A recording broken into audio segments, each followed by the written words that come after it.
ಇವತ್ತಿನ ವಿಡಿಯೋದಲ್ಲಿ ಒಂದು ರುಚಿಯಾದ ಚಟ್ಪಟ ಚಾಟ್ಸ್ ರೆಸಿಪಿನ ತೋರಿಸ್ತಾ ಇದ್ದೀನಿ. ಮಕ್ಕಳಿಗೆ ಸ್ಕೂಲಿಂದ ಬಂದಾಗ ಇದನ್ನು ಮಾಡಿಕೊಡಿ, ತುಂಬಾ ಇಷ್ಟಪಟ್ಟು ತಿಂತಾರೆ. ತುಂಬಾ ರುಚಿಯಾಗಿರುತ್ತೆ. ಒಮ್ಮೆ ಟ್ರೈ ಮಾಡಿ ನೋಡಿ.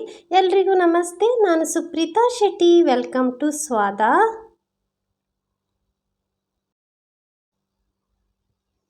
ಮೊದಲಿಗೆ 1 ಕಪ್ಪಷ್ಟು ಕಪ್ಪು ಕಡಲೆ ತಗೊಂಡಿದ್ದೀನಿ. ಇದನ್ನು ಒಂದು 5 ಗಂಟೆ ಹೊತ್ತು ನೀರಲ್ಲಿ ನೆನೆಸಿಟ್ಕೊಂಡಿದ್ದೆ.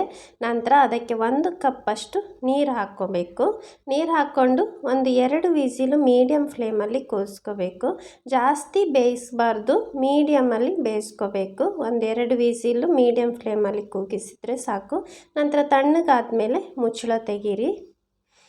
ನೋಡಿ ಎಷ್ಟು ಚೆನ್ನಾಗಿ ಬೆಂದಿದೆ ನೋಡಿ.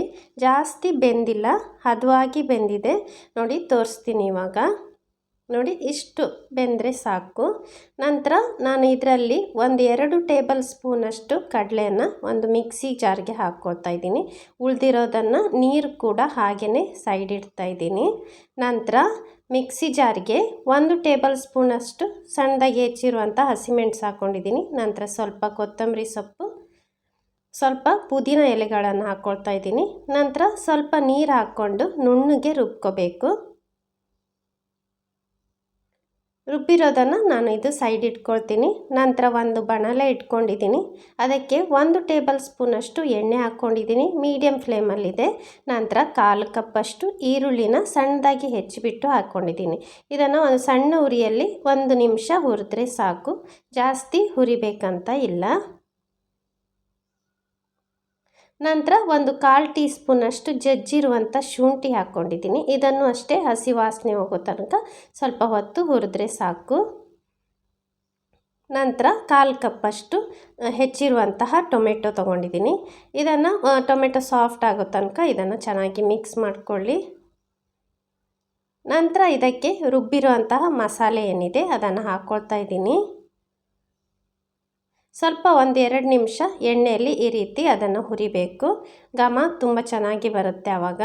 ನೋಡಿ ಸಣ್ಣ ಉರಿಯಲ್ಲಿ ಇಟ್ಕೊಂಡಿದ್ದೀನಿ. ಇದನ್ನು 1-2 ನಿಮಿಷ ಹುರಿದ್ರೆ ಸಾಕು. ನಂತರ ಅದಕ್ಕೆ ಮಸಾಲೆ ಪುಡಿ ಹಾಕ್ಕೊಳ್ತಾ ಇದ್ದೀನಿ.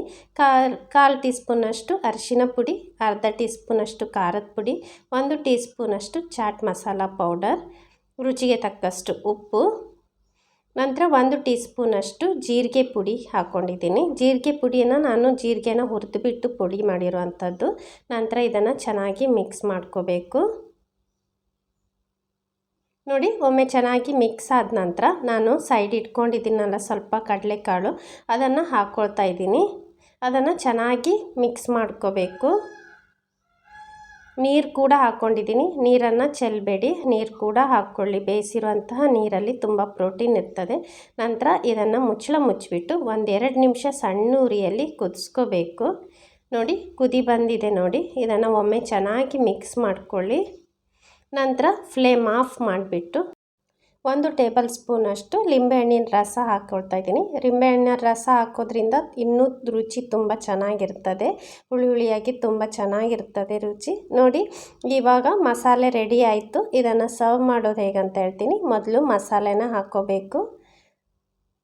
ನಂತರ ಅದರ ಮೇಲೆ ಸಣ್ಣದಾಗಿ ಹೆಚ್ಚಿರುವಂಥ ಟೊಮೆಟೊನ ಹಾಕ್ಕೊಳ್ತಾ ಇದ್ದೀನಿ. ನಂತರ ತುರಿದಿರುವಂಥ ಕ್ಯಾರೆಟ್, ನಂತರ ಸ್ವಲ್ಪ ಸಣ್ಣದಾಗಿ ಹೆಚ್ಚಿರುವಂತಹ ಈರುಳ್ಳಿನ ಹಾಕ್ಕೊಳ್ತಾ ಇದ್ದೀನಿ.